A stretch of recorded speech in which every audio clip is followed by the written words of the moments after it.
there she is. Tina Bartlett is here on behalf of the Housing Authority, in addition to the core services that they provide, which are significant. They've got a lot of good things in the works, and this is the kind of study session I like. I didn't have to prepare it, and I'm going to hand it off to someone else. With that, I don't know if Lauren wants to add anything. But... Nope, I'm just happy to help her. Tina, do you want to sit up there? We can move the chair back so that... Yeah, she's on the clicker. So. I'm on a clicker. Where's my clicker? Go this way? Yes. So I'm going to introduce up front Holly, because we're going to kind of host this. And Holly's the developer that Salina Housing Authority's hired. But I'm going to tell you a little bit first. So first of all, I want to recognize I have some board members in the house. So Eric Brown, Kim Trigg, ex-board member, Gary Hobby is the Toto director, and of course Larry Pankratz is the ex-Housing Authority director. So we have lots of people. Exes. The exes. Now live in Texas. But they're still definitely involved in housing and what we do and why we do it. So I know most of you know me. Salina Housing Authority, though, just a little bit of history on it. Let me go back. So the reason we're here today is we want to discuss the Housing Authority conversion and expansion of affordable housing. I also want to share with you how that coincides with the Live Salina plan, as well as the Parks and Rec Master Plan. And we have a letter from the City of Salina that we'd like support for our plan moving forward toward affordable housing. And so in 1967, the City of Salina created the Salina Housing Authority. We are a subsidiary of the city. Our board is appointed by the city. We have a 5-member board. One of them is required to be a tenant. We currently have that position open. And I believe we're getting a new board member, should be appointed soon. I haven't heard anything on that one yet. But all of our funding, at least 98% of our funding, 99%, is all through the U.S. Department of Housing and Urban Development, known as HUD. And so our mission, and it's been our mission long ago, since before my time, the Salina Housing Authority is dedicated to providing and advocating for affordable, safe living environments and opportunities to become self-sufficient for persons of very low to moderate income. So we provide from 80% area median income down, so that people don't have to pay 50% of their income into their rent. And so we look at about 30% is what a person should be paying. So all our housing is subsidized. We don't generally pay 100% unless they have zero income, but it is all based on income. And so what we do, why it matters. We have 317 housing choice vouchers, and housing choice vouchers are more commonly known as Section 8 vouchers. That's kind of what everybody knows them as. They were transitioned several years ago to become HCV, but they're still basically the exact same thing. So it's a subsidization. We pay directly to the landlords as a portion of the rent. So we pay approximately $1.5 million every year into local landlords. So when a tenant comes in, an applicant comes in, they're allowed to find a residence anywhere in Salina that the landlord will approve to take Section 8, has to meet standards, what we call HQS, housing quality standards. We inspect it, and then they get a portion of the rent we pay and a portion they pay. We also administer 67 specialty vouchers. So those are 30 vouchers to, they're called veteran assisted supportive housing, to our veterans that are homeless. This is also in conjunction with the VA out of Wichita. We have a case manager, John Garner, who comes down 3 days a week and meets with, and right now we're right at 30 tenants in that program. So he meets with them every week and provides services to them. We also have 22, they're called mainstream vouchers. They're non-elderly disabled. And so we just picked this up last year. I applied for this. And when you think about somebody who like maybe was in a horrible car wreck and they're learning to walk again, they come out of a facility, they can't afford housing anymore, they're no longer working. This is really geared toward making sure that we can get these people back into housing and back into our community. Then we also have 15, but we service up to 30 chronically homeless and homeless families through the Shelter Plus Care program. This program we apply for on a yearly basis through the continuum of care, and they also have supportive services that are required. So these are the people that oftentimes that you'll see in the community who are living under the truck, living in the park, living in the Mission or the Ashby House, and just struggle to stay housed. Oftentimes they have to have a disability, but oftentimes that's serious mental issues, that can be drugs, chronic issues with drugs or alcohol, and so we match them up. They have to have case management. We work with them to keep them housed and to provide supportive services for them so that they don't go back to being homeless. On top of our voucher program then, the program that we're really here to talk about today is our 162 public housing units. And so we own 162 units that are literally scattered all around Salina. They go from the furthest north, North 3rd Street, no, a little farther past that, North 5th Street, all the way out past Walmart and our Huel and Crown Court area. We have as far west as past Centennial Park, all the way to the east, past the McDonald's in our Faith Court area, Faith Drive. That as well brings in about $500,000 that we pay out to local contractors and vendors, and about $400,000 in wages to employees that we staff. So when you said that 532 contractors and vendors, that means that any work that needs to be done on the houses, that you just don't have one certain. So I employ 3 maintenance technicians, but anytime that we rehab a house or turn over a house, we use local contractors and vendors to do that. Okay.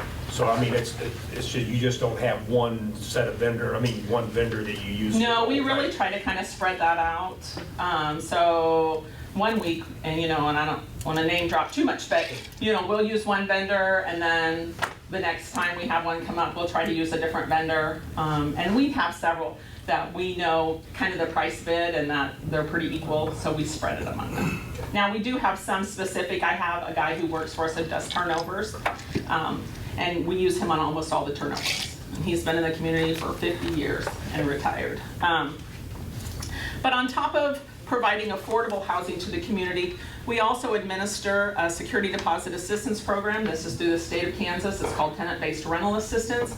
We provide $75,000 annually into the community, not just for our tenants, but for any tenant who's low income. They can come in and get a full security deposit as long as they're income qualified, basically. We also administer a family self-sufficiency program. This is an annual grant that we have done since 2006. It's available to all public housing and voucher tenants. We have a case manager on staff who works with the tenants to help them create a path forward. Oftentimes that means higher education, helping them find a job, helping them find childcare so they can get a job.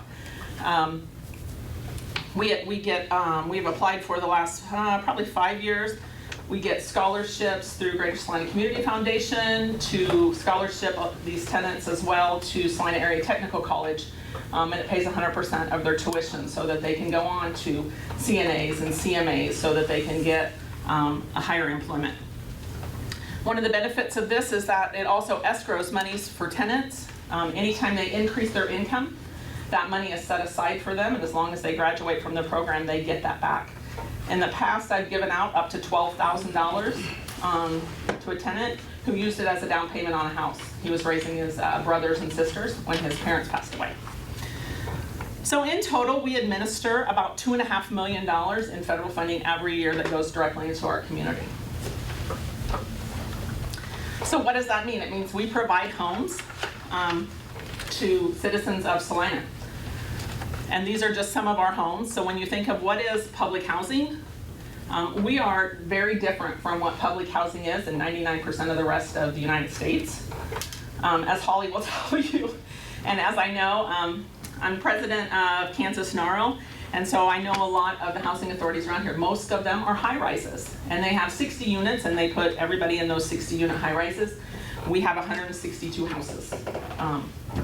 So what that means is that we have to provide capital needs to all these houses. So most of our houses were built in the 50s. They all need new roofs, new heaters, new air conditioners, new flooring, new bathrooms, new kitchens, new plumbing, all those kind of things that go with home ownership. And so how is that financed for public housing? Well, we get all our funding, as I said, primarily from HUD. And capital fund is what they give us to meet those capital needs. They also provide us with an operating fund that pays for staff and supplies and those kind of things. And then we get the rent that's paid by tenants. And so that's always an offset. It's an operating fund calculation based on how much they make, determines how much we put in, or they put in. But what's happened is that HUD has not met that capital needs. And so we have a contract with HUD, and it says that they're going to provide to make sure that we have enough money to upkeep our houses. But over the years, HUD has become about $35 billion currently in backlog for public housing needs as a nation. And so they give us about $1,000 per year per unit to keep up our units. Currently, most units have about $25,000 in need, and that's across America. So we can't pay for it, we don't have money, and I know the city doesn't want to just give me, $50 billion or something, right? So, but our hands are kind of tied. We're tied with the annual contribution contract that we sign every year with them. Every time they give us that capital fund, we sign a 20-year contract with them.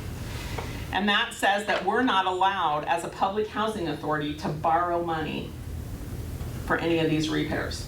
So if they don't provide enough money, our houses just go into disrepair. So every year we get funding, we have to make that choice. Do we replace the roof this year, or can it hold off?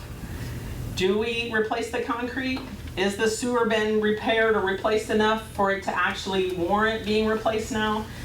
Can the electric hold on, So we make those decisions. But really what we're saying is that public housing means no money for capital needs. And so we've looked at this for a long time. So what does that transition mean? As we move from one environment to another, HUD is really saying we want to transition you to affordable housing. So back in 2012, and I was hired in 2009, so we began to look at what they call rental assistance demonstration. And their pet name is RAD, so you hear RAD a lot. And it was HUD's way to address the unmet capital needs of all assisted properties. And so they put together a way that would simplify the oversight and would transition us from public housing to affordable housing, allowing the Public Housing Authority to take the declaration of trust off of the units. So we, on all of our units, and poor Greg had to walk with us through the declaration of trust on every unit.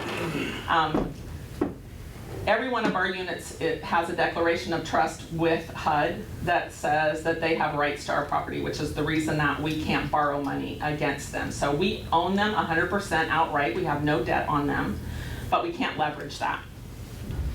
So in 2012, HUD introduced that, and they have continued to push it and continued to push it and continued to push it.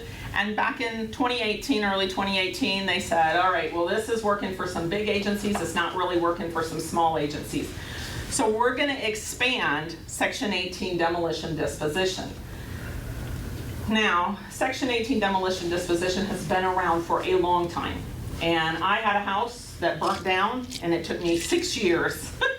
Yes, it did, to get rid of it. And it was to the ground, and we donated that property to Habitat for Humanity, knowing we weren't going to rebuild because we really wanted to look at complexes. but 6 years. So they have simplified that process and they've expanded it. And what they really did in that expansion is they said we could dispose of the units if they were scattered site and hard to manage. And they said if you have less than 50 units, you could dispose of them under that Section 18. So at that point, we were like, oh, you have our attention now. 2019, just recently, they expanded that as well, and they created a Section 22 voluntary conversion, and they expanded it from 50 units to 250. So now they're saying anybody that has public housing of less than 250 can voluntarily convert under a lot of simplified rules and get vouchers as well. So since 2012, we've been assessing the needs of the Salina Housing Authority and what that looks like. And as I said, we have 162 units that are located all over Salina. So my map is pretty tiny. Larry's a fan of maps. But every one of those dots, and they're different colored, some of them you can't see, there's little yellow dots and little green dots and blue dots there, located all the way from way down here and over here to way up there and on both sides. Those are our units. And so they are very hard to manage because, as I said, 3 maintenance guys. If I have somebody way up on North 3rd and somebody in Huel locks themselves out, they are driving all the way across town to unlock somebody and driving back. So the other thing is as I said, we're not typical of most PHAs. So most PHAs have like one centralized location or maybe a location that has some scattered site around it. We are scattered all over the city. It definitely has some advantages because people don't look at public housing and say there's public housing. At the same time, it is a maintenance nightmare and management nightmare. And so we've acquired all our houses over time, which means every one of our houses has different needs. They all have a different window size. They all have different screen sizes, different doors, different flooring, different plumbing, so we don't get that savings on cost by having something that's the same. So over time, we've looked at where would we like to go? And specifically, we wanted to centralize our units to specific areas so that maybe they're not all one big high-rise of 200 units, but at least they're in manageable sections. So what happens to those sections, those houses that are individual houses that don't fall within them? Ideally, we'd like to sell those off, and we would get under Section 18 project-based vouchers for those units, tenant protection vouchers, and as we look to provide additional homes, we could project-base them to them. So with that, we wanted to be able to create some anchor developments in those areas that we talked about to replace and expand our affordable housing in Salina. So once we got to 2018 and they said, hey, you guys have Section 18, and it was doable, and we said, yeah, they let us, under RAD, we couldn't sell our properties. So if we converted, we just had to stay with them. Under the Section 18, now we can sell off some of those properties and convert more of those anchor areas in neighborhoods. So we decided it was time to select a developer. My board and we got together and we put out an RFQ. We put together review committees, and we had members from our staff, members from our board, members from the community at large, including your own Lauren Driscoll, who sat on that review committee with us. We reviewed 6 different developer proposals. We picked the top 3. We had them come into the city. We had them review all our properties, put together presentations for our board and for that review committee. At that point then, we chose the top developer, and that is BGC and Holly Knight, who's with us. So some of those things that we looked at when we selected that developer was we wanted to make sure that our developer was able to see the uniqueness of Salina and all our housing properties, and that they would create strategies that would protect our vision and our community's vision. We wanted to make sure they had a great track record. We wanted to make sure that they had housing authority development history, because we are a different beast as a housing authority held by a lot of different government regulation. We wanted to make sure that they had a depth of staff, not just one person, so that if something went sideways, we're not just on our own. We wanted to make sure that they worked with resident community groups, that they worked with supportive services for our residents, and that also that we looked at energy conservation and sustainable measures as we looked at developments. And I think we found all of that with Ms. Holly Knight. So I'm going to let her tell you a little bit about herself. Thank you. And again, I'm just going to kind of take off from where Tina left. We are very excited to be working with not just Salina Housing Authority, but also Salina, the city.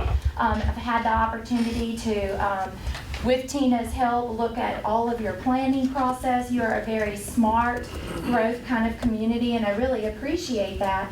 And so it really makes a lot of sense for us to have these conversations about how can the housing authority, with leveraging private developer, private investment, how can that further your affordable housing goals and frankly even some of your economic goals? I understand that you have some opportunities with new companies coming to town. That certainly is going to impact your housing. We look around nationally at the housing statistics and we see that young people are not buying homes and they're staying in the rental market for a lot longer. I'm sure all of you know kind of some of those scenarios as well. Well, when that happens, it impacts your affordable housing. When your rental housing is getting eaten up, or that moderate home ownership level is getting eaten up by an impact such as 300 to 400 new jobs, that's exciting, but you can really feel that impact on your housing.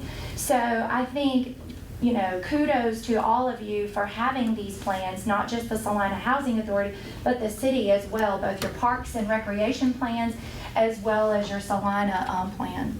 So let me just tell you a little bit about us. So we are private developers. However, we spend our time working with nonprofits and housing authorities, and we think we can be profitable while being mission focused as well. I think it's real important to know who we are and what our core values are. We are always looking for a better way to do things. That's our innovation. We're putting in 2 developments in the next couple of months that are our first smart homes in the affordable housing space. If any of you have, phone controlled blocks or phone controlled central air and heat, we like that. It's efficient, it's good for us as individuals, it's also very good for affordable housing. So innovation, and that's not just with building technologies, it's also in looking at utilities. I spoke to the utilities person here, from sustainability to spending less on your utilities to sustainability in a financial model. All of that's important to be innovative. We often go to cities and say, okay, how are we going to get this road fixed, city, that you have? And oftentimes, and I'm not sure that this would be your answer, but oftentimes they say, well, Holly, we really don't have money to fix that road. So we come up with solutions that we can public partner with private sector and public sector and figure out ways to get things done that we need in the community. Investment. Around another week. Do you want to say that? So we always get a joke when we ask for money. Just okay. So investment. We invest in people. We do a lot of training. We spend a lot of time with our board members talking through, here's our plan, this is what it means. Tonight we have resident meetings that we're doing within the community so that we're talking to our residents and saying, here are the plans, what's your input, what's your thought. We also are inspired to do good work. You'll see a slide in a few minutes. We've given back in the past 4 years over $600 million in partnership fees that we've shared with our partners. So that's really important to the sustainability. If Salina Housing Authority wants to continue to invest after this transformation, they need to have some funding and be able to do that moving forward. We also want to say that we have integrity. We do what we say we're going to do. If we can't, we're going to pick up the phone and we're going to call and we're going to say, hey, here's our barrier, here's what we said we were going to do, here are our challenges, and we'll work through that as a team. We are focused on the Southeast and the Southwest states. We do consult all over the United States, but these are where our projects and our clients are. Again, our track record, and this is with RAD. It doesn't include some of these new technologies and new opportunities that HUD has put out there, but we do Section 18 conversions. Oh, am I? Sorry. Get so excited. I also have a habit of getting really excited about things. So we've developed over 35 partnerships. That's with nonprofits and housing authorities, and then again, 30 RAD conversions, and that number doesn't really start to tell the story of the Section 18, as well as now there's a new voluntary conversion which has just started. I mentioned the $600 million, and we're really proud of that, and again, we think that that sets us apart from other developers. Just to kind of give you a little bit about our experience, we have a depth of team members. We have a designer, we have somebody from the financial world, somebody who did the audits previously that were IRS accepted audits, so you know that's a very tedious skill to come by. We have public housing experience, and these transformations take more than just your regular developer. They are very program driven, and you really do have to work to seam all those different rules and requirements together. Again, capacity building and training. Tina mentioned that she was president of the Kansas NARO Association. We're at those events free of charge because we want to see housing authorities transition and move from that public sector to the affordable housing, and certainly we want to support that. We work with the housing authority outside of just the development. We're really bringing all of the pieces together. We're getting the financing. We're working to get the general contractor. We're working to see what staffing impacts are going to happen at the housing authority and really bring all those pieces together, start to finish. And then once it's constructed and occupied, we're still there. We're partners for the next 15 years. And every year we're doing asset management, and we're looking to make sure that that property is delivering on what it said for the community as well as for the investors. We are really proud of our resident programs, and across all of our projects, we have a variety of resident programs, and you know that is so important in the affordable housing space where people are really trying to up and improve their income and their status and their situation. We have gardening programs. We actually really work hard to listen to the residents to see what their needs are with units and hear what's working, what's not working. So as we're doing a rehabilitation project, we're meeting those needs, and people who live in a space know way more than the architect and engineer when it comes to does it work or does it not. You can do all the studies in the world, but does my toilet flush appropriately? Yes or no? We do a lot of different types of projects. This is one of our most recent new construction. It is actually a condo development, and it is an affordable housing homeownership project. And so you can see, forgive the grass, it's growing, but it's important that we do the landscape piece and that we really make each and every home feel like a home and feel like that's that individual's space to live. So you can do very nice affordable housing and target multiple income levels to really drive home and provide that space for those working families and those that are aging in place. We're often saddled with doing difficult rehabilitation projects. Sometimes our rehab projects don't have the appropriate handicap accessibilities, the ADA requirements. So you'll see this space and you'll think, oh, look how nice that's integrated. And you would have never have known had I not pointed it out that this is an additional, this is a bathroom so that it meets wheelchair accessibility so people can get the 365 in the bathroom. And you would never know that had you not, had I not told you just from seeing the picture. Again, making our homes very livable. The staff person that was the property manager here before our grand opening really wanted to use the appliances, bake the bread, and have that smell of home-baked cookies and show and demonstrate what this means for their residents. So I always like to show that and tell a little bit about the backstory. Now, sometimes when you're doing a rehab, you really can't change everything about a site or about a design. And you'll see that we have the retaining wall, but we worked through that and certainly have a nice new development and varied texture and varied colors as you move through this site. Same development, you can see that there's definite definition by the person that lives there. They've made that their home, and they can say, hey, I live in the yellow building, this is my space.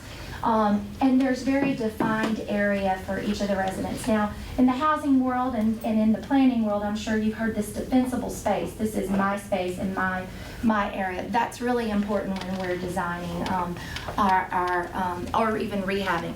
We have lots of amenities. We do walking trails, we do parks, we do gazebos. It just depends on what the need of the community is.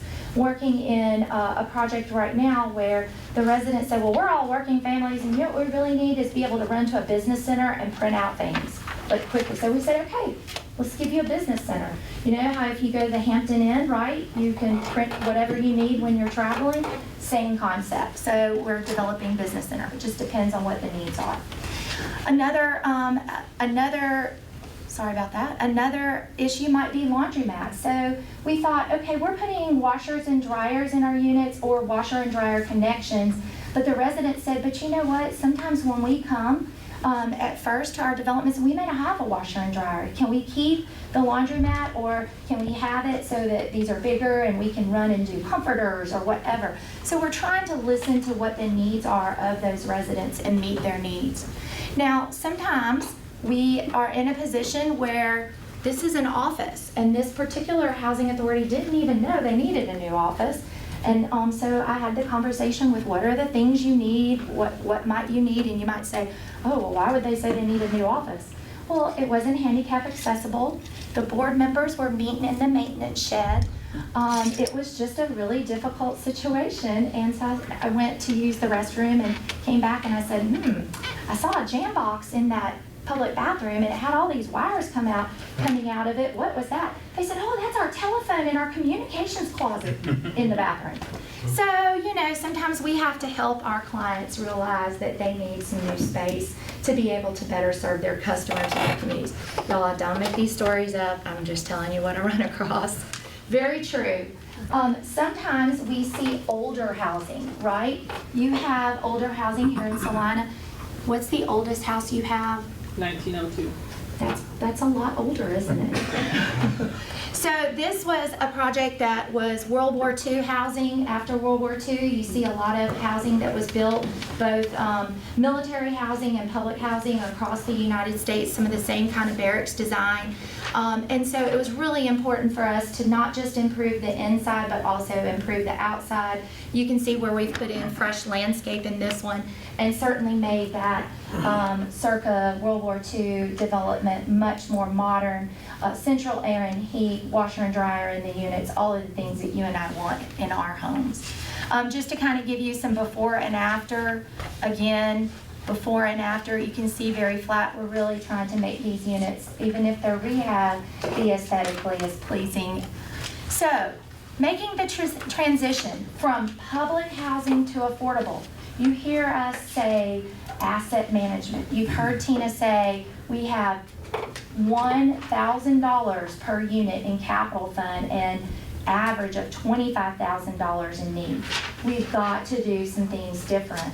And HUD's given us those tools. Now it's about getting support and frankly leaving with your support for one of those tools as we move forward. You want to talk a little bit about the repositioning? I think this goes into go for it is the next one. Okay. So, well, I don't want to stand in front of that thing. So one of the things we looked at, as I said, we've been looking at this for a while, for many years, and part of that is looking at not just the Salina Housing Authority, but how we fit inside the city as well. And so, as we looked at asset repositioning, clearly one of our goals is to stabilize funding, making sure that we are sustainable in the long run. We wanted to be able to access the leverage funding for projects. So as we said, currently because of that ACC contract, we're not able to do that. And this would allow us to expand the PHA into some nonprofit-owned affordable housing units. And we know that Live Salina Plan, as well as every conversation you've ever been in Salina, whether it's Salina Area United Way, or it's Chamber of Commerce, or anything else. There's multiple forums that we've set in on as a community about affordable housing and what a need it is. I've sat in on many circles meetings, or it's now called Thrive, and one of the issues is affordable housing and how do we provide it. So we would love to be that conduit for helping to provide affordable housing. We need to rehab, construct, acquire, and reposition our assets to include the best and highest uses. So definitely don't think we are just, I had a call from a landlord that said, hey, I got a call and you are fire selling every house you own at one time. And I said, oh my gosh. No, we are not. We are rehabbing the majority of our houses. So, but we are looking hopefully to reposition some of those assets and to create some new assets.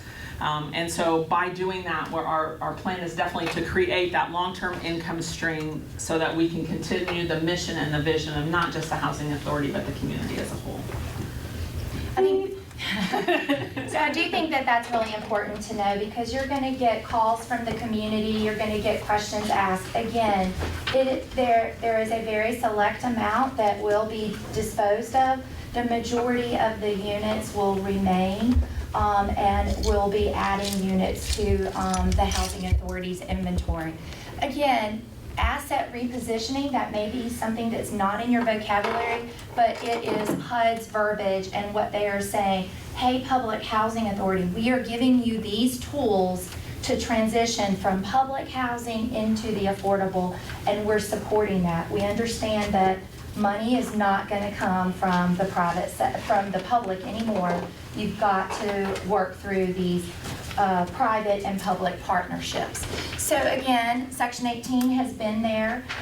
We're asking you to approve a Section 18 letter.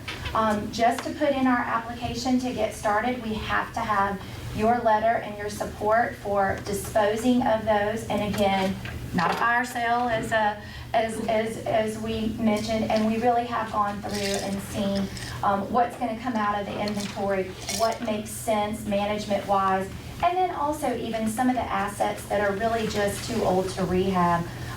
You heard the age of a few of those. Sometimes it is time to start again.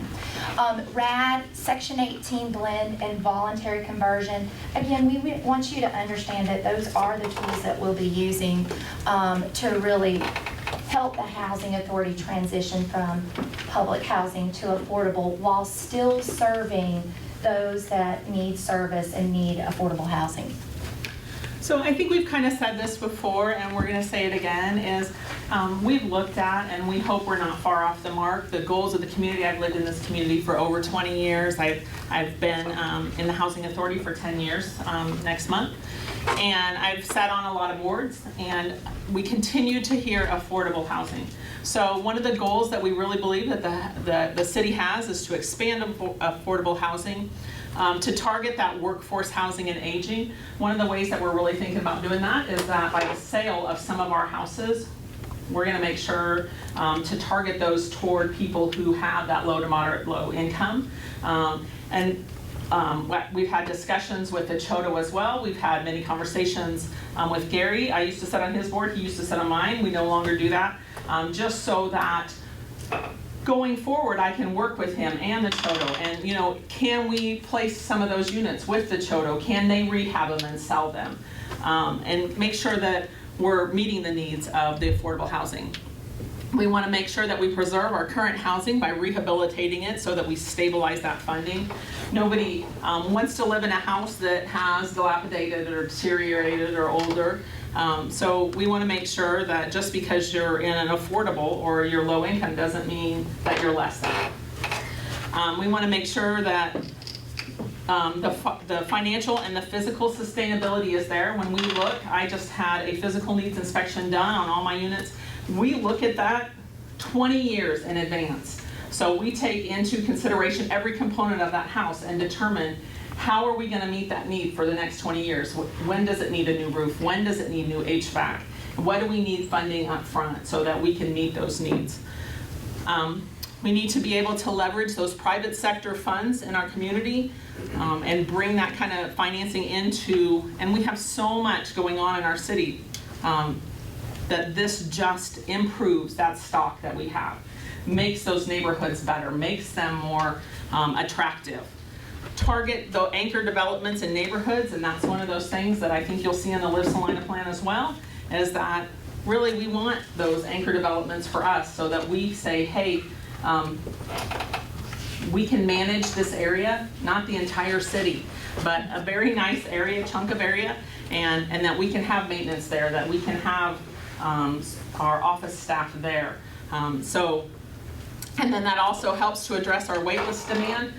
We currently have about 350 on our wait list waiting for housing, and that's my Section 8. And I have about 200 on my public housing wait list as well. So that Live Salina plan that we talked about, I just want to show it. One of the things on here is that you guys mentioned that moderate income workforce private market is not able to meet this need successfully without assistance. So we really feel like by bringing in a for-profit who knows what she's doing, who's done it in many communities, who's worked with public housing authorities, that we are leveraging that for-profit assistance to meet some of these goals. We know down here in the Live Salina, it says the benefits from having a private sector that understands the need for reinvestment and is poised to participate in the neighborhood development process cannot economically do the work alone. And we agree with that. We can't go in and rehab all our units alone. As I said, that's when we knew we needed help. But we also know that this is an issue in the city. It's hard to get development in the infill areas. It's hard to get a developer to say it's worth it. They're gonna lose money. So this is our way of leveraging that, leveraging our assets so that we can meet some of those needs. We're going to talk a little bit too about just some of the financial impact. We've already run some of the preliminary numbers. We've got some investors who are already teed up and interested in investing here in Salina. Those are in your packets as well. We wanted you to know that these are not pie in the sky kind of dreams, that they are reality. We do this all over, and it's an opportunity for you to really tell us and help us say, oh, hey, this does meet our goal, and hey, could you do this or could you do that? You know, so as we move forward, we want to hear in short form, because the housing authority has to move forward. The board members are here saying, okay, we're going to do this. So it's not that we have years and years to sit on this. We've got to be active and we've got to move forward on selecting those properties. But we too want to support your goals. You have great goals. You've done the studies. Let us help with pulling those pieces together. And that's what I think we're really saying is we think this can certainly work to serve both the Salina Housing Authority goals that are very, very woven to your city goals. So a lot of this is repeat, but Salina Housing Authority goals, as I said, we've been looking at this for a long time. We have 122 of our 162 properties that we plan to keep and to rehabilitate. And so when you saw some of those pictures from Holly that showed some of those rehabilitation, that's those things that we're gonna go into those neighborhoods that we currently own and look at new roofs, new sidewalks, new flooring, does it need new appliances, does it need new HVAC, those kind of things. So 122 of our properties already would be rehabilitated. The remainder, we would look at selling if they have limiting factors, as in that they fall outside of those anchor areas for us. We want to work to place new anchor housing inside of those neighborhoods that we're going to focus on. Now, we've already looked at acquiring additional properties and land. We currently own some additional property on Seneca. We're in negotiation. I have an option. Ashby House had some property that they no longer they felt that they could run. They were losing money on it, and they approached us and said, you guys do housing, you do housing well. Is it something you'd be interested in? We have an option on that. So that's an additional 10 units. That was one of their transition properties. We're in negotiations, and I think you've seen some stuff from a cloud property with JLF. I'd like to jump in and talk about the Broadway corridor, because Okay, I think that your plans of what your vision is for that Broadway corridor is very exciting. While we've toured around on several occasions looking at different properties, I think that we would like to be part of that plan and part of that future, and really integrate with the market rate housing and some of the affordable housing, and it be blended in that community with all of the amenities that you have in that direction. I will also say, and I'm just going to be very transparent on this comment, okay? So you have a few trailer parks that we would love to get our hands on and buy at fair market rent from those owners, especially if there's something that are blighted and we can enhance a community. So we're interested in that. There may be some adaptive reuse things that you know about that maybe we haven't seen in our drives around the community that you have ideas on. So again, in short order, we would like to know what kind of things do you have that maybe we're missing the mark on that we could redevelop and we could add to the affordable housing plan as it moves forward. Wait, Okay. go nowhere. Okay. All right, so just to finish up this slide really is that we want to be able to, as we said, our goals that is to leverage private sector funds to use the equity inside of our public housing for the conversion and the addition of additional housing, to income target to meet affordable housing needs and rents. So we are not just creating housing and we're gonna rent it out, you know, $250,000 homes to, it stays affordable, okay? It stays with 80% AMI and below, oftentimes 60% or 30% below. And we want to develop mixed income affordable units as well that does meet some of those needs across the board. One quick. Sure. So that plan would not include any new construction? Yes, it would. Yes, it does. Yes, sir. Mixed? Yes, develop mixed income affordable housing. So some of these properties that were already in negotiation to put some options on would be new affordable housing. We would like to just discuss even a thought today with you. We had an idea that you might spur some conversation and might even fit within your needs. But that's why we're here. We've got to get our letter. Step one, get the letter, get it approved so we can submit to HUD. Step two, solidify all of the options and make sure that everybody's on board and we haven't left any stone unturned on how we can integrate the Salina Housing Authority with the neighborhood and all of the Salina plans. So we're asking you for your assistance with that and your ideas and suggestions. So that's kind of the next piece. And then step three is to start working all the due diligence and financing and moving forward with the project. And should I keep going so we can show you the kind of sample project? Go ahead. Oh. Sorry. So, and I just looked over and I saw the letter. You guys, I just want to tell you, I handed out a letter to commissioners that was directed to me, just so that you know, this is not just us making this up and that you have no foundation or basis. The letter I gave you is from HUD and it talks about the need for us to look at doing this, the resources and the tools that are available, that Section 18, the RAD, the blend, the Section 22, and why we should be doing it. So based on that, then what have we done so far? Of course, we've researched how the plans fit within the city of Salina and how the SHA can help achieve the city's goals while achieving our own and making sure that we are sustainable. We've already begun negotiations. As I said, we've purchased property on Seneca. We have a couple other options in place and we're looking at additional properties. We are meeting with our tenants both tonight and tomorrow to have those conversations with them about what's going on and where we are in this process. So let's just talk a little bit about funding, some of the opportunities, and then even some of the approvals that we need from you. Biggest thing, approving the letter so that we're able to move forward with the Section 18 application. The board has already approved the required RAD application, so Section 18 is a little different. It's been around a long time, and that's the process is that city government has to approve it. The potential project that we're looking at leverages over $10 million in private investment, and then the project itself will leverage $14 million in private debt.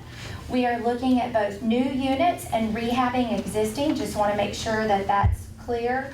acquisition of the housing authority's units and possibly like the Ashby House, those 10 that are already going to be incorporated into the project. The Section 18 and the RAD will leverage higher subsidy coming from HUD, but not charging more rent for the resident.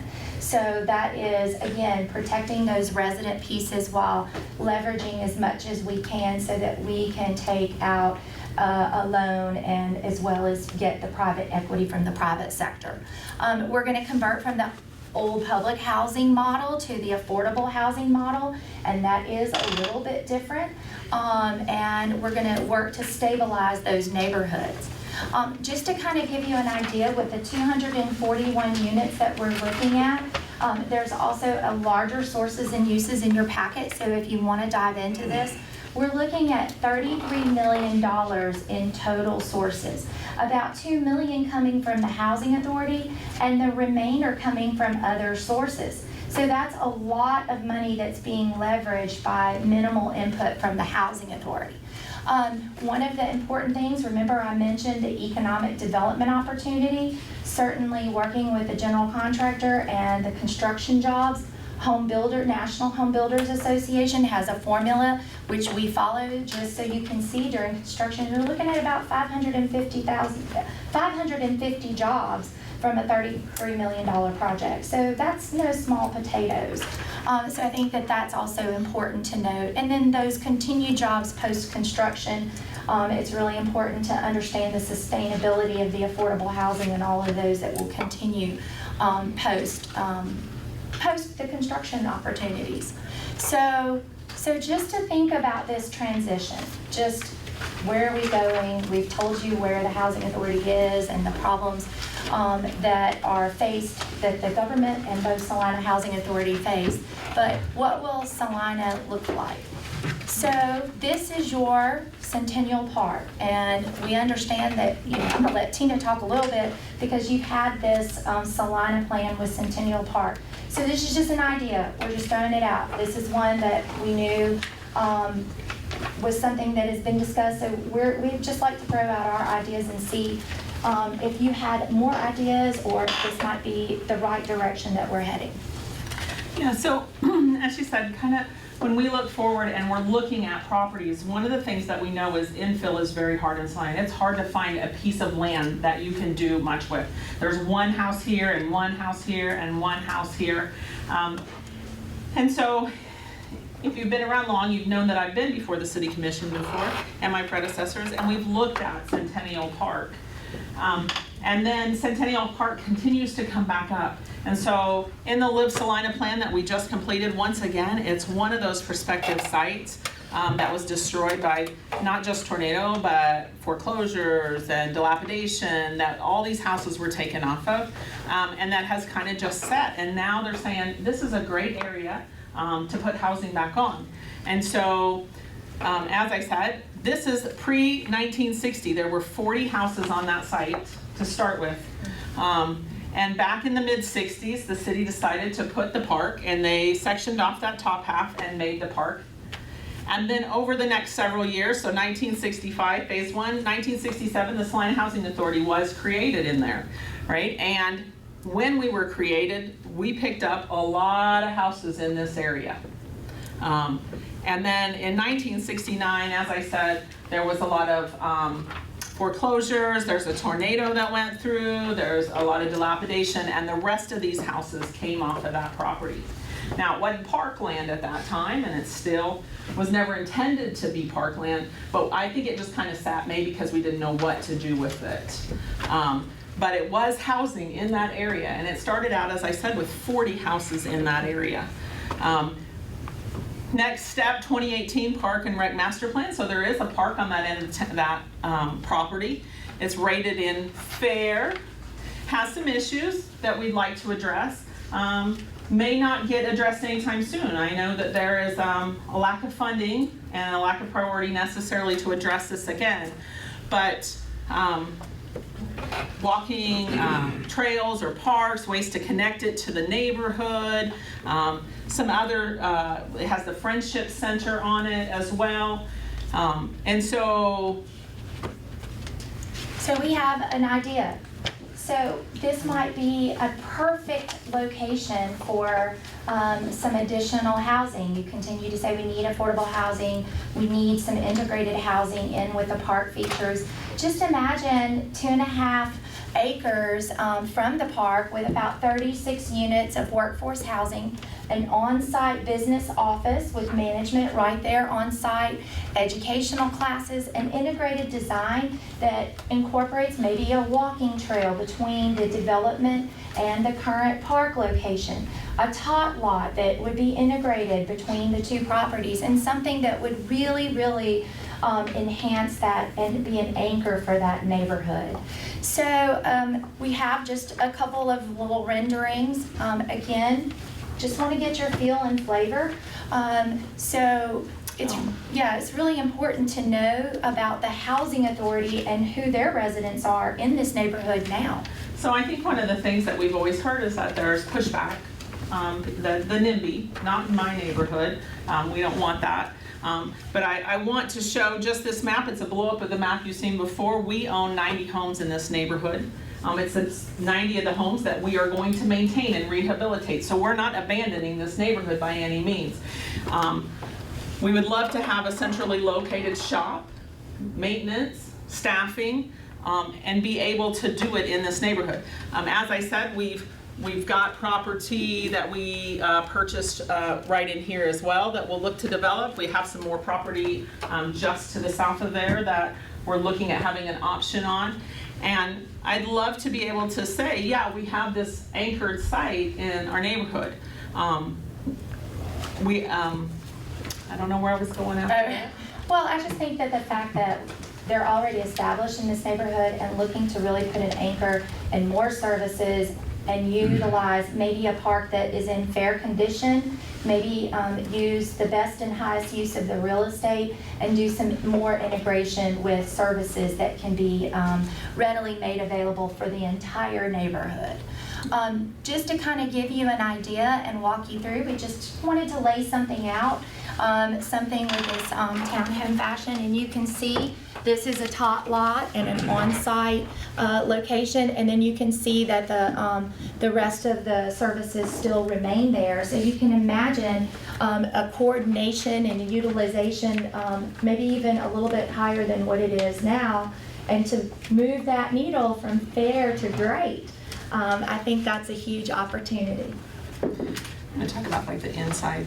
Sure. So one of the other things that we like to do is we really like to look at what the community looks like around it and be good neighbors and really integrate the design along with what else is in the community. You can see that this would be off-street parking so that the neighbors, it's very neighbor friendly, and you have a nice cityscape that's facing the street all around.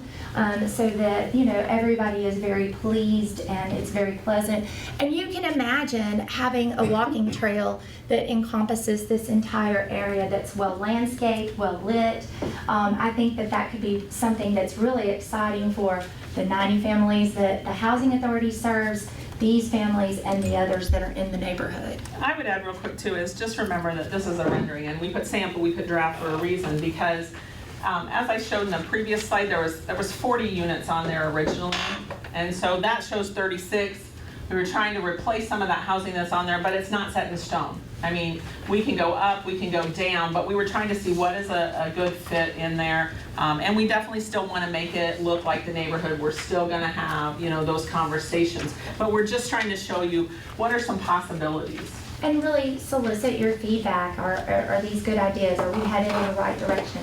I mean, should we really be even looking at all your plans and trying to integrate our things and our strategies and goals?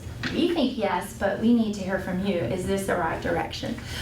This is just a little bit more on what we think that this style could look like in the community. And again, we want to keep something that is true to the neighborhood and yet certainly enhances and is an anchor for that particular neighborhood. And there might be other opportunities throughout the community that you may have and you say, oh yeah, we like that. we like this idea for Centennial Park, we like it for XYZ. Hey, could you do it Broadway Corridor? We've got a commitment for the higher end housing, could you get us a commitment for affordable housing? Whatever, we're here to discuss those kind of things. So what are the next steps? I'm sure you are all saying, okay, we know, you want your letter. But we can't move forward, we actually can't move forward in applying for the Section 18 without a letter. We're good on the RAD side, and we are utilizing a number of these tools, but those are the requirements, and that's why we're here to ask. And then, again, with the support of the city, we can start these goals, and we want to hear some feedback from you on what other things might you have, what other opportunities, are we headed in the right direction? Get your ideas. I got one question. Mike, we talked about Centennial Park and we did the park tour here a month ago or whatever it was. Are we talking about the 36 houses they're talking about on the part that we were discussing before that we could section off from the Centennial Park? Can you back up a slide or two to the area? You want this one, One right or? before that, the other direction now, the other backwards. Site plan. Go forward. Sorry. Yes, well, that's the same one, isn't it, though? One more, there you go. Okay.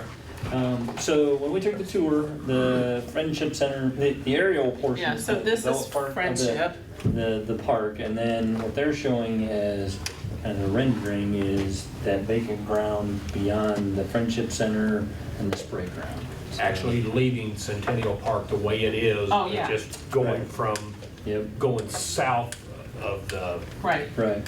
Yeah, Where so- where they're showing their tot lot and This is building Friendship. kind of some open space and And there's a tree Splash line in there. Park. But yeah, everything that's there today is still in that rendering. Yeah, so skate park and Friendship Center, Splash Park, that's all still there.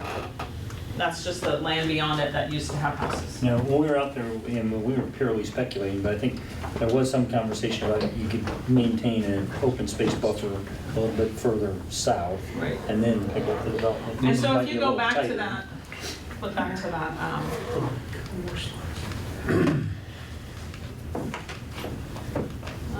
this one. So this was the rendering out of the Live Salina plan, and you can see they put like 10 units down here, you know, and so here's the park up here, and I know that, yeah, there's that kind of like, if in the Live Salina, that we would have like a space potentially. And our thought is really at that is it had housing initially, it was meant for housing, and we've lost all this housing in that community, and why wouldn't we put housing back there when we have such a need for infill housing that's affordable? And also, can you go back to the, you're so good at that. Can you go back to the horizontal, where the site plan is and the piece? Yeah, so the other issue is, in this plan, you said in your plan that you want to integrate, and you have the Parks and Rec plan, and then you have the Live Salina plan. And so by doing it this direction, we said, oh, okay, we can really do some cityscape, some lighting, make a walking trail, and all of the families can participate in everything if it's more integrated versus the other seem to be a little bit more segregated from the park. So those were our thoughts, but certainly we're here to get your feedback. I think it looks really exciting, you're dangling candy in front of us, but do you have the investor pool to We manage do. that? And both between the housing authority and what We you're do. describing? We do. So In you fact- can go that scale. Yes, sir, absolutely. So then you ought to look at where Washington High School was before and Broadway, and I can think of several. We're open to anything.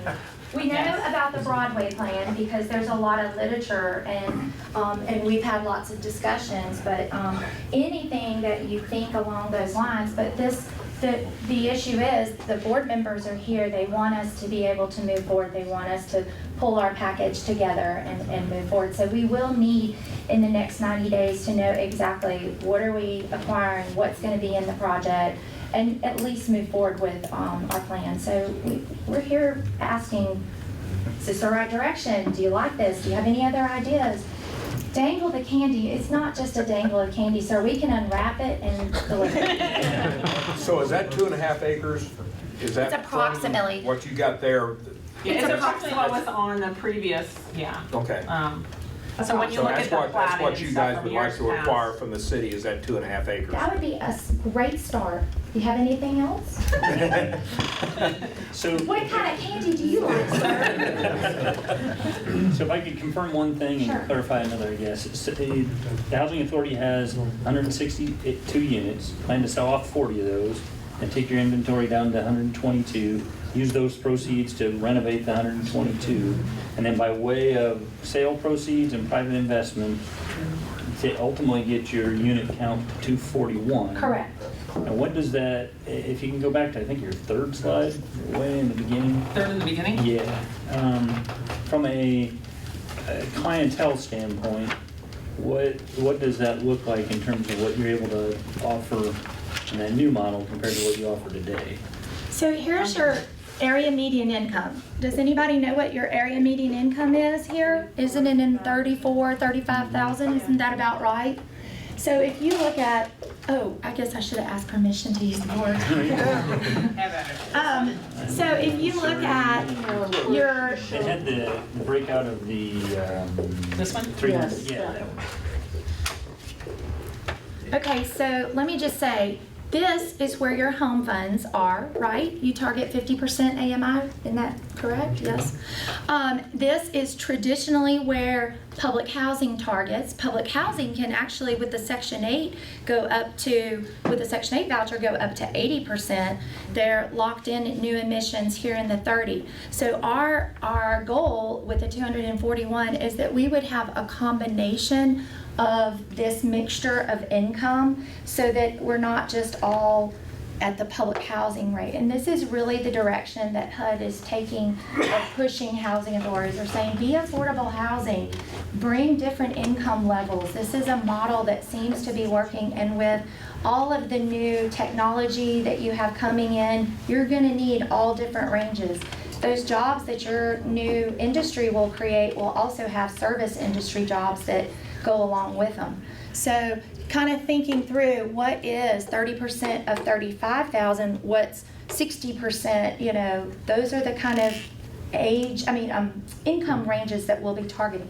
Does that answer? I think the other thing that I think is important to know is that, so I said, like, we have 300 people on our wait list, and when we have vouchers available, they're going out into the community, and we have about less than a 50% lease-up rate, oftentimes because they cannot find anything in our community to rent.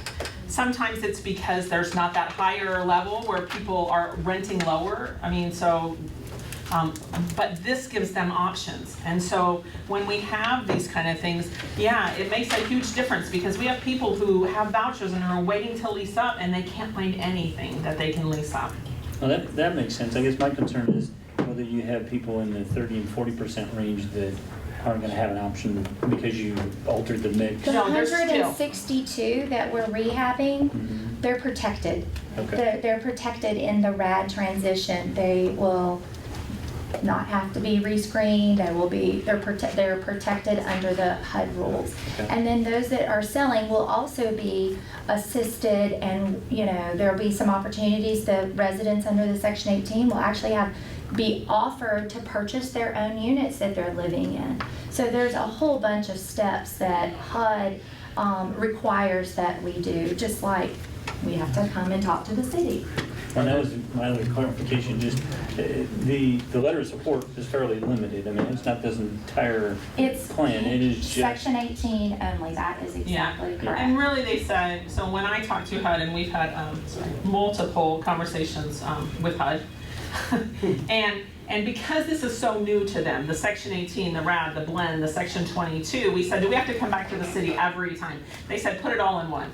So as long as our letter says we're looking at Section 18, Section 22, RAD, it doesn't mean this is our final plan and this is what we're doing. It just means that the city is supporting the fact that we're looking at that transition so that we can stabilize our. And that you understand the why behind it. I think in spirit, they want the city to understand the why why are we disposing of units? Why are we selling? Why are we rehabbing? And again, it gets back to those 20-year studies that are coming in. Obviously, some things, it's not really a wise investment to rehab them. Others, it's a great investment. We want to make sure that they're there for the next 20 years. Some, again, operationally don't meet the cut. So it's a combination of those for that limited chunk of 40 units. And I'm sorry, just two quick, because we're gonna have to take a break in about 2 minutes. One, is there a difference in assistance for home maintenance between those different percentages? I mean, historically, that Salina Housing? No, there's not, so We yeah. provide maintenance for? For anything that we own, we get that same operation, the same capital fund for every unit. So the difference comes in the operating side. So what they do is they say, how much do you collect in rent? So let's say that they say, HUD says, even round numbers, we have $2 million we're gonna give you for operations. But if you collect $1 million from the tenants based on their income, we're only gonna give you $1 million. So that's where the adjustment comes in, is that they say, based on what your tenant can pay, we reduce or increase what they pay us. And are those units currently paying property tax? We have a pilot agreement with the city, so payment in lieu of taxes, we pay approximately 10% of anything that we get in tenant rent. So if our tenant rent, I think last year we paid about $32,000 to the city. And that wouldn't change with the we would proposed ask, permit? we would have to make a formal ask for that to remain the same. But we would make that ask. I'll bring candy when we come. Okay, don't go anywhere. It's 3:45, so this is opportunity where we typically give citizens a chance who don't want to necessarily go on TV at 4 o'clock, just to ask questions about anything, make comment about anything. It can be about this, but it's kind of open mic. Anybody? I'll I'm say sorry, something. okay. Having ran the housing authority, Yeah. this makes total sense. I mean, what Tina and her group has been doing in the last 6 years, I mean, just managing it, is unbelievable. And it doesn't make any sense to have all those houses. Because you're running about 90% female head of household still. And so, and they're in the houses by themselves, they have to mow the lawns, they have to take care of them, and it's a tough thing to run. So it makes a lot of sense. They have to change a filter for a room on AC unit. So how many of your single-family homes would you be selling then? So there's 2 complexes that have 6 units each that are on the list, far north and far south, and the rest are then individual homes. So 28. 27? Yeah, I think that's right. Sorry, I answered the So wrong. then they would. So yeah, basically, I just had a highlight. You're looking to basically keep all these. So that if are you in look the at that map, we have surrounding 2 area. areas that we're focused on, and that is the area around Central, which is our house, the office, and then we have Faith and Hazel and some complexes there and some scattered site, and we're looking at acquisition in there. So realistically, it's kind of a this way, this, and then this. Right. I'm probably going to get the terminology wrong, but a lot of times there's confusion when you use the term affordable housing, whether it's just straight up, I'm not income qualified, I can just afford it, and I'm looking for something on the market, and then income qualified or subsidized in some way. So in your plan, any just straight up market rate affordable housing? We've explored that. There are some issues with doing market rate, so we might be able to put a few limited, but obviously we're not going to be able to leverage some of the funding that we could by starting at 80%. So you're absolutely right. At these levels, you would be income qualifying versus a straight market rate, like some of the conversations about Broadway or a higher end market rate. No, I think that still leads to, we are potentially open to, so if there's somebody who owns a piece of property I'm looking at and they want to invest in it and create, I think we're definitely interested in creating development agreement with them that we could put some affordable housing in with market rate, and we could help them get that done. Well, and this definitely has value. I don't want you to think that, I don't think that it does. It just, that's one of the recurring things we hear is some of the units right now that are income qualified are the most attractive to market rate renters, and they're surprised that they can't find an option. Well, that's exactly what she's saying, when people can't take their voucher Right. to go find something, that's not even the high, that's the people who are at the affordable rates looking for something and they can't find something that will meet housing quality standards, or they just can't find a unit. So if you've got the shortage on that side plus what you're hearing, imagine once you get these other jobs in town, Right. you know, so you've gotta get aggressive quick, city, get aggressive quick and start, you know, working on that workforce housing. And the funding you can get from HUD and the rents would be enough to pay off the houses in the usual period of time? It's funding, it's equity investment. We would be using tax credits, and on a 4% bond deal, we would be leveraging a tax exempt bond, and the private investment, at least in our 241 unit model, yes, it works and we can deliver that. So who issues the bonds? The state would be under the state volume cap. So it's non-competitive. Feel better, they didn't want to issue bonds for us. I know you didn't take a breath for about 10 It seconds. started with us. Wait to hear the rest of it. Almost had to Not say, Salina. bye-bye. We're not the airport. Yeah. Well, thank you for your time. We're really excited to be here and working with the Salina Housing Do Authority. you happen to have a draft sample hypothetical letter that might be? Yes, we have one in my inbox. So yes, I sent one to every commissioner, so it should That be one, there. okay. I also put one in each one of the files that does not have the RAD addendum on it, because I didn't want to confuse. All we need is something that's like this letter that says we're supporting the idea that we move forward. But just to get an Not this understanding letter. of it. Yes, this letter. And you're aware of our study session topic next week in terms of entertaining development proposals for Centennial, correct? We might be aware of that. Yeah, I figured. We tried to get this timing worked out right. It just- We just thought that, while you're looking at that, you might consider us, that we have a depth of experience. We have some great partners, and I think we can do some great things in that area. We have a lot of housing in that area already, so. So this does say 18, this, I thought it was only one, but it lists all programs. So we're not currently looking at section 22, but we put it in there just in case, because as we said, it's not set in stone. HUD's continuing to put out new notices, new information. They really want to help housing authorities, even the smaller ones, convert. And so they've been focused on the big city folks, so to speak, and now they're really changing their rules so that it works for mids and small communities as well. What's your timeline? For For our letter, The letter and everything that will flow after. We're gonna propose that it comes before, is that city commission next week, to ask for support on the letter. We wanted to give you time this week to take a look at it, make sure that we could answer any questions, Holly, didn't you say it's about 2 years from, start to you finish. kind of get your application submitted, you get all the financing secured? it does. It takes about 2 years from start to construction.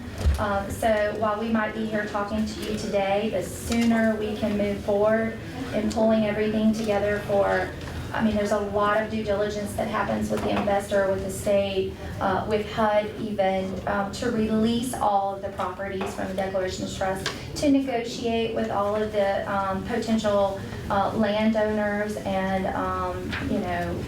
that takes time. And then once you get all of your funding in place, then once you start construction, you're looking at 18 months, depending on how scattered, how much new construction, all of those pieces.